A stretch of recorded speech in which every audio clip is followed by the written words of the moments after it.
हम कोई गलत मार्ग पर जा रहे हैं, माता पिता हमको रोकते हैं, तो उनकी आज्ञा में रहना है। ऐसा माना जाता है कि जो माता पिता की आज्ञा में रहते हैं, उनके अनुशासन में जीवन जीते हैं, वह उत्तम पुत्र है। आज्ञा करने पर भी जो आज्ञा का वचन का पालन नहीं करता है, भाव से पालन नहीं करता है, दिल से पालन नहीं करता है, वो मध्यम है। और जो पालन ही नहीं करता है पिता के वचन का, वो अधम पुत्र है। दो प्रकार के पुत्र, एक माता पिता के अनुशासन में रहते हैं और एक माता पिता के अनुशासन में नहीं रहते हैं। वैसे ही दो प्रकार के पुत्र या पुत्री होते हैं, जो माता पिता के अनुशासन में रहते हैं या माता पिता के अनुशासन में नहीं रहते हैं। और जो माता पिता के अनुशासन में रहते हैं वे सुखी होते हैं, और जो माता पिता या गुरुजनों के अनुशासन में नहीं रहते हैं वे भविष्य में तो दुखी ही होते हैं। और इसीलिए आज राम के जीवन में से पुत्र या पुत्री को सीखना है कि हमारे माता पिता की आज्ञा, ये तो राम को तो वन में भेज रहे थे, आजकल के माता पिता वन में तो भेजते नहीं है। कहीं हम कुछ गलत काम कर रहे हैं या कभी शराब पीते हैं तो माता पिता बोलते बेटा ये शराब नहीं पीनी चाहिए। कभी हम कोई गलत काम कर रहे तो माता पिता कहते कि बेटा ऐसा दुष्कर्म नहीं करना चाहिए। तो हित की बात माता पिता की माननी चाहिए, उसमें हमारा ही भला होता है। और एक बात समझ लेना, बड़े बुजुर्ग लोग जो होते हैं वो हमारे हित के लिए बात करते हैं। यदि हम हित की बात मानेंगे तो सुखी होंगे। जैसे कई ने हित की बात नहीं मानी तो आप देखेंगे कि पूरे जीवन में वो दुखी ही हुई। नहीं भरत को राज की अयोध्या की गद्दी मिली, नहीं कई भी सुखी हुई, नहीं भरत भी सुखी हुए, नहीं पूरी अयोध्या नगरी सुखी हुई। बड़े का मानते हैं, बुजुर्ग लोगों का मानते हैं, माता पिता का मानते हैं तो हम सुखी होते हैं। रामचंद्र भगवान कहते हैं कि पिता की आज्ञा का पालन करना वो पुत्र का धर्म है। और कौशल्या से कहते कि हे मां, पति का प्रिय और हित करना वह पतिव्रता नारी का धर्म है, इसलिए आप मुझे आज्ञा दीजिए मैं वन में जाऊं। कौशल्या ने अनुमति दी कि आप खुशी से वन में जाओ और आपके पिता के वचन का पालन करो। कौशल्या ने आशीर्वाद दिया। वाल्मीकि रामायण में ये बात बहुत अच्छी कही कि बेटा तुम वन में जाओ, जो तुम्हारे जीवन में धर्म का पालन करते हो वही धर्म तुम्हारा धर्म तुम्हारी रक्षा करेगा। आशीर्वाद जो दिया है ना कौशल्या मां ने वाल्मीकि रामायण में बहुत अच्छी तरह, यम पालयसि धर्मम त्वम, यम पालयसि धर्मम त्वम प्रीत्या च नियमेन च सवै राघव शार्दूल धर्मः त्वाम अभिरक्षतु। बेटा जिस धर्म का तुम पालन कर रहे हो वही धर्म तुम्हारी रक्षा करेगा। और इसीलिए कहा जाता है कि धर्मो रक्षति रक्षितः।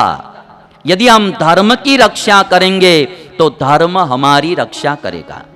यदि हम अधर्म करेंगे तो वही अधर्म हमारा विनाश करेगा। कौशल्या ने यह नहीं कहा कि तुम सुखी होंगे, तुम ये होंगे वो होंगे, इतना ही कहा यम पालयसि धर्मम त्वम, हे राम तुम जिस धर्म का पालन करते हो भाव से और नियम से वही धर्म सवै राघव शार्दूल धर्मः त्वाम अभिरक्षतु, वही धर्म तुम्हारी रक्षा करेगा।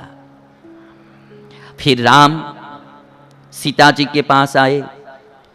सीता जी के पास जाकर राम ने बात कही। राम कहते कि हे सीते तुम माता पिता की सेवा करना, तुमसे किसी को कष्ट न हो इसका ख्याल रखना। सीता जी ने कहा कि मैं भी आपके साथ वन में आऊंगी।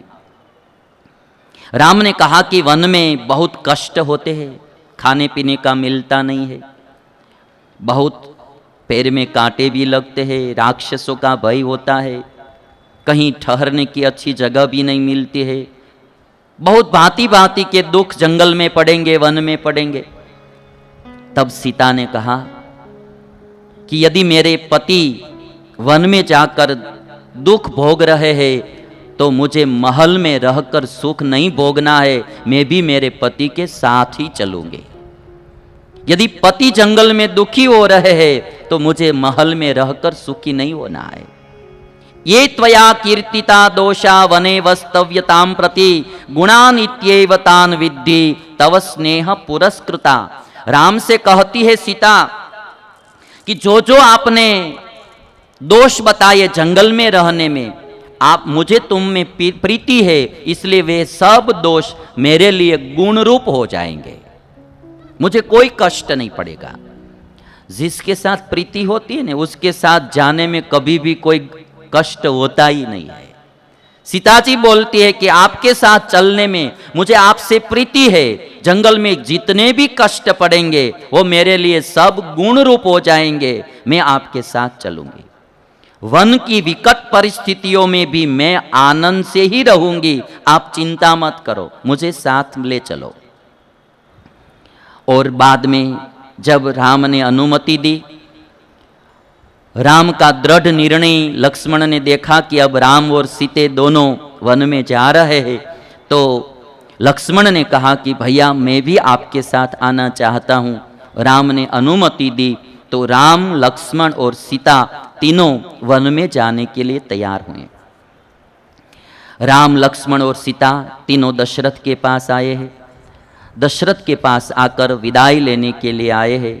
दशरथ ने कहा कि बेटा, आज राहु से ग्रस्त सूर्य जैसी मेरी दशा है, तालाब, पानी रहित तालाब जैसी मेरी दशा है। मैं विनती करता हूं कि आप वन में न जाइए, मुझे ये पसंद नहीं है।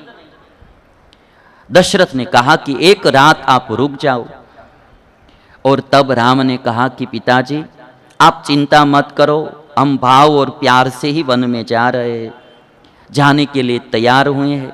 तब सुमंत्र ने कैकेयी को डांटा और समझाया कि अब भी आप समझ जाओ। सुमंत्र कैकेयी से कहते कि तुम अपने पति को दुखी कर रही हो, तुम पति और कुल का विनाश करने वाली हो, तुम में तुम्हारी माता के गुण आए हैं। सुमंत्र बोलते हैं तुम में तुम्हारी माता के गुण आए हैं। और लोक में कहा जाता है कि नीम के वृक्ष में से कभी मधु नहीं टपकता है, नीम के वृक्ष में से कभी शहद नहीं टपकता है, वो हमने लोक में सुना है। दूध का सिंचन करने पर भी नीम का वृक्ष कभी मीठा नहीं होता है। तुम नीम के वृक्ष पर पली बेल हो, इसीलिए तुम में कभी सुधार नहीं होगा। बहुत समझाने पर भी कैकेयी नहीं मानी। तब वशिष्ठ ने आकर कैकेयी को फटकारा। वशिष्ठ ने आकर कहा कि नहीं तद भविता राष्ट्रम यत्र रामो न भूपति ही। कैकेयी तुम सुन लो कि जहां राम नहीं होंगे वहां कोई राज भी नहीं होगा। तद वनम भविता राष्ट्रम यत्र रामो निवत्स्यति, वही वन राज होगा जहां राम निवास करेंगे। ये अयोध्या या अयोध्या का सुख राम के आधार पर है। यदि आधार ही चला जाएगा तो ये अयोध्या का राज नहीं रहेगा, ये जंगल बन जाएगा। और जिस जंगल में राम रहेंगे वह जंगल भी अयोध्या बन जाएगी। कभी कभी हमको ये पता नहीं रहता है, हमको लगता है कि हम हमारे आधार पर ही सुखी है, हम कोई दूसरे के आधार से सुखी होते। वो आधार चला जाता है तब पता चलता है।